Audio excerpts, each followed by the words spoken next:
All right, Coach Willingham, you had a pretty good first season with us, and I got to admit, I am very, very impressed by your work. Look, going 5-7 the first year in the Big 12 is definitely something to be proud of, and especially since we came over from Division II, and we actually got a top 25 win.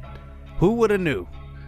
I think the experts did not predict us to do this good, and we did go on a bunch of losing streaks, but we also had one winning streak where we beat West Virginia, and that was one of our big highlight wins of the season. Plus, we discovered a pretty big star in BJ Johnson. Now he's going into his senior year. I expect a lot from him this year. But one other thing before we get into the offseason, we need to make sure we lock down Flint Steele. Look, we have 11 scholarships we've given out. We have one more left, and I think that he is going to be a guy that can help out Kentrell on the outside, and he can contribute to the offense. So good job, Coach, this year. Now, let's get to work. Yo, what's good, YouTube? This is Jay from TNJ, and welcome to the CTU Dynasty here in the first offseason of the series. Now, before hopping into the offseason, we will take a look at the Colorado High School Prep semifinals in a matchup versus Valor Christian and Grandview High School. The winner of this game goes to state. Number 7 for Valor is our recruit, David Potter, but you can see right here in the first quarter, he will throw it to the left side and it will be picked off. Grandview is the number 1 team in the state right now, and they have excellent defense. David Potter throws his first pick of the game. Here's Grandview answering back this time with a catch across the middle. DeJuan Williams across and gets into the end zone. Reese Weber throws his first touchdown of the game. Here is Weber in the second quarter. He takes to the left side. He will take it all the way on a read option, and Valor Christian just looks unmatched in this game. It just looks like a mismatch all around. Grandview is the best team in the state for a reason. Here is Potter now in the second quarter, getting hit on the throw, and he will put it on the ground for a fumble. Potter is a pocket passer. He's coming to CTU as more of a stay in the pocket kind of guy. He does not fit the offense right now. Our offense will need to be modified. Here's a throw down the right side at the end of the second quarter. It is now 31-0, and Potter just throws his second pick of the game. 11 of 13. The two incompletions are both interceptions. So it's 55-20 now in the fourth quarter, and it looks like Valor Christian is just out of their league in this game. Here's a throw to the sideline, and that one will be an interception and seal this game up for Grandview. They go on to win this one 55-20, and they go on to win the state championship after this game in another blowout victory. So now we hop into the offseason, and first we start with coaching changes. How about Oakland College getting a new offensive coordinator? They had a big season offensively, and their offensive coordinator, Calvin Lowry, goes over to Troy. So he will be the head coach there after a very good season. And Oakland College ended up winning the Big 12 championship. I accidentally did not record that, but they ended up winning right there in their first year in the conference. Can you believe that? Now let's talk about the transfer portal. We will introduce this for the first time in any one of our series, and there are a bunch of guys around the country who have entered the transfer portal, but one guy of note that has entered our conference is backup quarterback for Miami, Antonio Robinson. He has not played a snap with Miami and has been the backup for the last few years. Because he's behind Deion Jacobs as a senior and was behind the Heisman Trophy winner last year, he transfers to Cincinnati, and Cincinnati now enters the Big 12. Now, the new Big 12 conference in about a few years in real life will be UCF, Cincinnati, and also BYU, who will enter the conference as well once Texas and Oklahoma leaves. And we got new blood here in the conference, led by a very good quarterback. Now, moving over to normal transfers, we have a couple from Duke.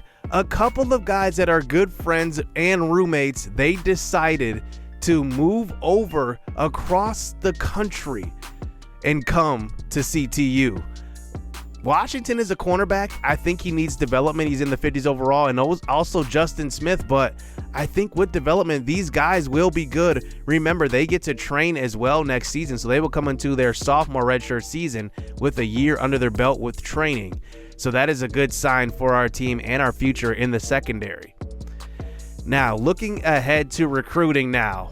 We are 103 in recruit. We have 11 scholarships given out. Remember, we played the 2 road games versus ranked opponents, so we get 2 extra scholarships on top of our default 10 because we are a budget school. So we only have 10 scholarships to give out a year, plus we get an extra one with every road game. But our scholarships are going to be very, very important when we give them out. You don't want to just give them out at the start of recruiting because you never know what you will need at the end of the year. So here's what our recruiting class looks like. We have a couple of quarterbacks. We have a few linebackers. James Wilkins is going to be a very good cornerback, in my opinion. He has excellent man coverage, and he will be a guy that I can use in man. So we will get to play man this year, finally. And then we have Nnamdi Ugonna Okafor, who is a nice developmental middle linebacker. And we have about 2 guys left on our board, and it's Flint Steele and Benedict Johnson. Now, Flint Steele is an excellent receiver who will contribute as far as special teams and at receiver. And Benedict Johnson is a tight end that I just don't need right now. So this decision is very, very easy. The athletic director said we should go after Flint Steele. So we will do it, go all in, and see if we get him. So we advance on to signing day. Jonathan Santos, one of our subscriber prospects, goes to Kansas State. J.D. Crabtree, who was the #1 player in the state of Colorado and one of our subscriber players, he goes to USC. And Flint Steele does commit to CTU, so that's a good sign. So Benedict Johnson does not commit to us. He goes to Air Force, so he will be their tight end going forward. Now here is our signing class. We end up with the number 123 ranked class with 12 total scholarships. At least we're not last. Oakland College isn't much better. They're at 96. They signed 1 4-star recruit, 17 total going into season number 2. And we move on to position changes. Jack Solomon was a quarterback coming into this series, and he was our starter. Episode 1, he was our starter. But I just don't see him being a quarterback now. I'm going to move him over to running back. Now, I'm going to boost his acceleration a little bit, but the speed will remain the same. So he's going to be a slower running back, but he's got excellent strength. It's at 88, so he will be very, very good, with short yardage situations. We will use him there. The other position we will change is Smoke Wyatt, who was our #1 recruit this year from outside linebacker. We move him to middle, so he will be opposite of Vincent Showcross in the middle of the field. And we will see what happens with our linebacking core. We just got better with Smoke Wyatt getting added to our core. So on to training results. BJ Johnson, he's going to need to improve his accuracy. That's the one thing that I wanted to improve going into this year. He only has 71. Now, David Potter is coming into this season in the 80s accuracy, but he is a pocket passer. This is definitely a BJ Johnson offense. But Potter is going to be interesting. It's going to be a different type of offense after this season since BJ Johnson is a senior, and he will have to compete, at least Potter will, with Jay Lionell, who also committed to our school. We will check them out in practice later.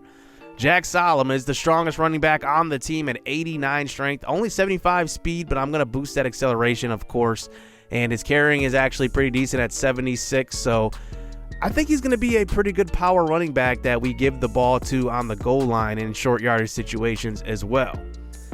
Now at receiver, I just need some help. Kentrell Craft needs some help. Adrian Shields came along late, and I definitely want to see somebody else step up. Maybe it is Flint Steele who's coming in as a freshman. Maybe he will help out, but somebody needs to help out Kentrell Craft. He is the best receiver on our squad by far. Jackson is a pretty good go up and get it type of receiver. His spectacular catches at 88. Mookie Richardson is a guy that I debated moving to running back, but I decided to keep him at receiver. And then Ryan Kovac, who actually scored the first touchdown grab in this series.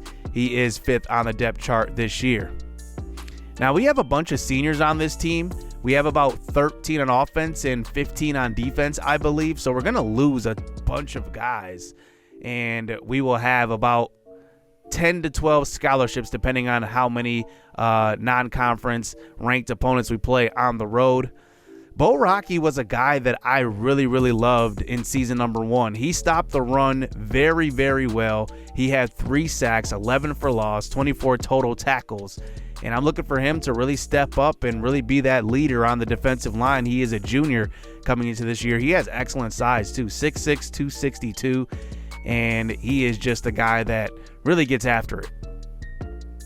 My question is, who is going to lead our team in sacks? Now, I'm going to be switching to a 3-4 multiple defense this year, and I think the reason why I want to do that is because our defensive ends did not get much pass rush. They did pretty good stopping the run, but I definitely want to get more pass rush, so maybe sending linebackers more will be the move. At defensive tackle, we still have the 2 Alec Robinson and Sion Okafor up the middle. Sion Okafor is one of those strong, big guys in the middle. I will definitely be using him quite a bit as well, even in the 3-4.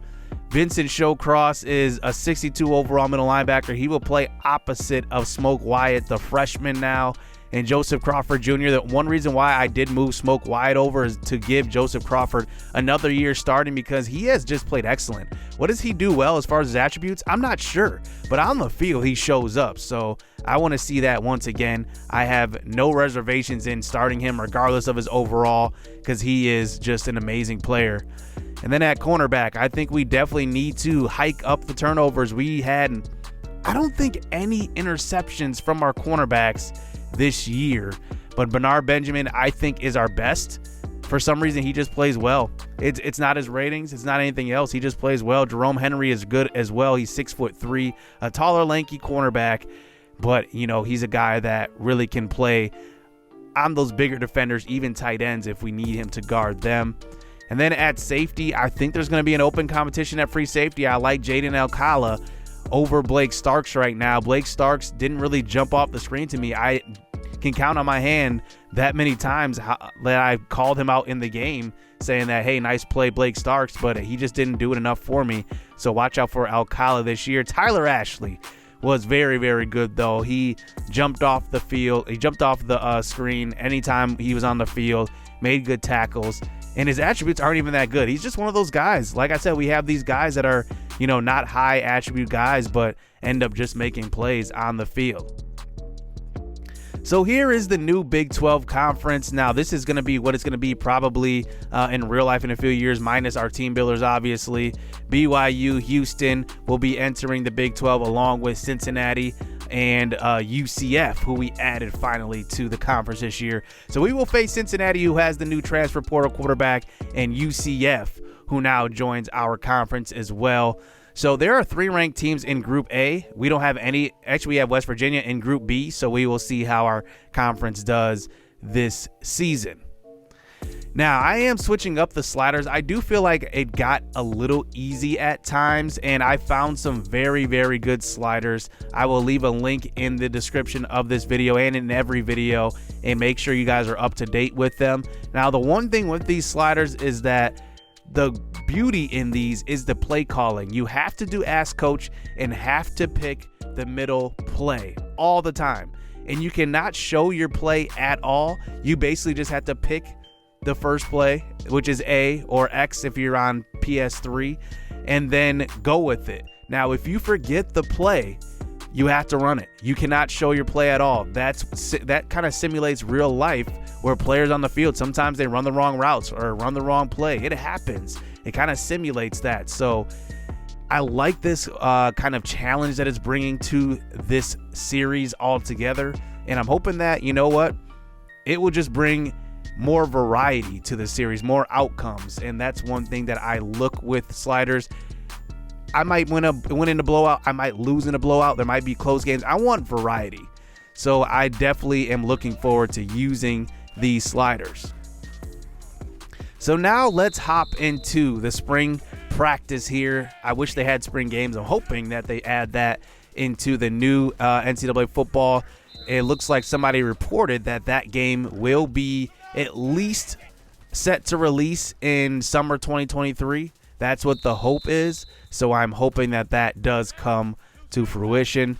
And now we go into practice. Now, I want to talk about this squad, especially looking to kind of talk about the defense more than the offense, because the offense, we have a lot of starters returning. We have B.J. Johnson at quarterback, Adrian Johnson at running back. We didn't quite find the new running back, but here is number 25 off of the edge, James Wilkins, the freshman cornerback who will play in the slot.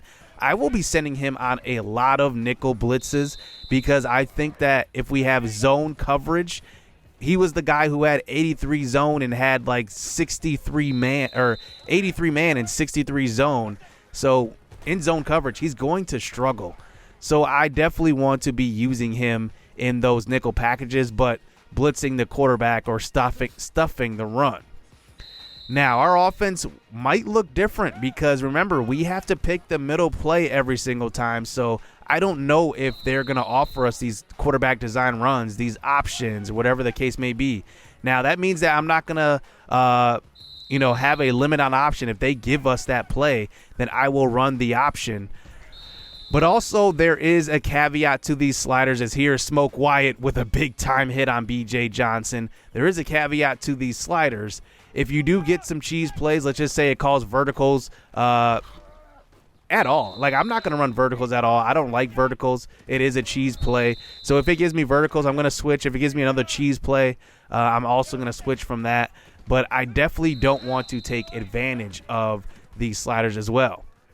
Now, I want to go back to practice, and now we're taking a look at number 24, Calvin Smith. Could he be the future at running back for us? We'll have to see. I want to see what he's got in practice, the true freshman running back.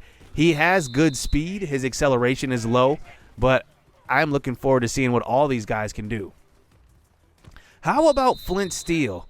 He's going to play all around the field. He is number 18 on the field right there. There's a nice throw by Johnson. He finds Steele.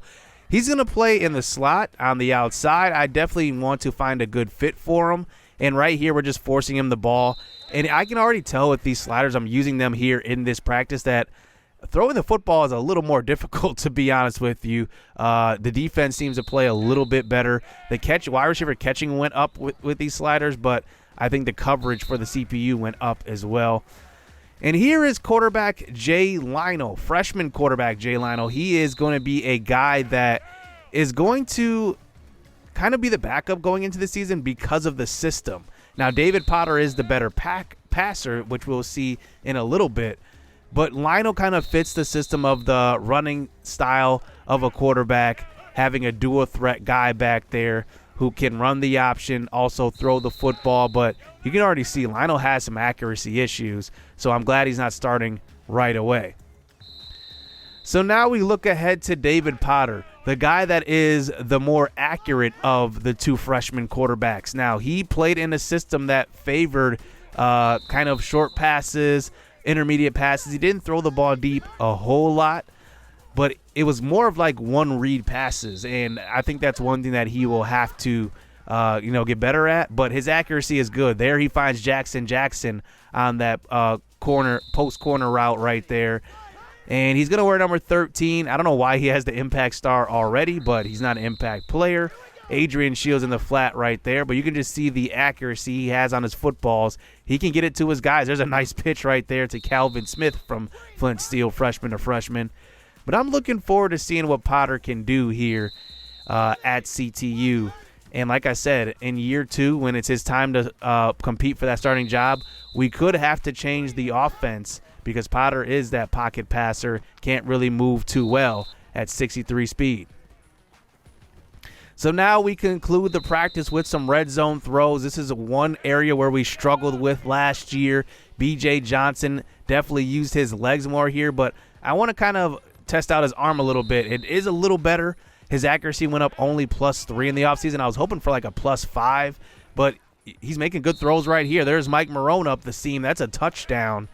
And Johnson looks good in this practice later on. Early on, he was looking kind of shaky, but here he looks good with these throws. Here's another throw to the end zone. That is deflected by Tyler Ashley, and that will conclude our practice.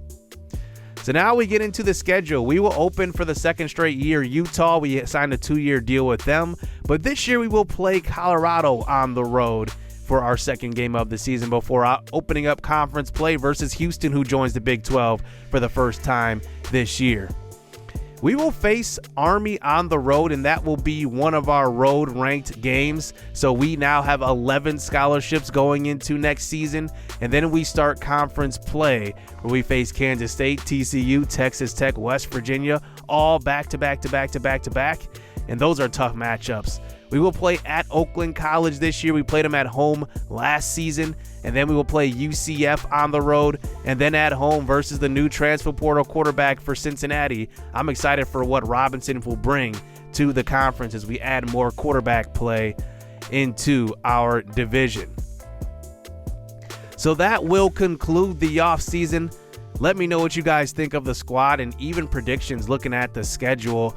We do have, like I said, a new slider set and a new play calling style, which will add a level of difficulty to this series because I have to pick the middle play on offense and defense. So just remember that. Offense and defense, we have to pick the middle play. And I really urge you guys to use these or at least try these out. They are definitely dynamic and the play calling makes them even better. I like that kind of style that you had to pick the middle play no matter what. And you kind of had to do it what they give you, so it's gonna add some balance. So hit subscribe, hit that like button. Next episode we will open up the season versus Utah, so stay tuned. Let's get it, let's go. I like getting money, I got time to get it. Target on me, so my car's a tinny. Dancing with the devil, I don't bargain with it. Bobbing in the dash and the stick is with it. And I hit the 4-5 on the west side, but I'm from the east side. This how we slide, this how we ride, yeah, this how we ride.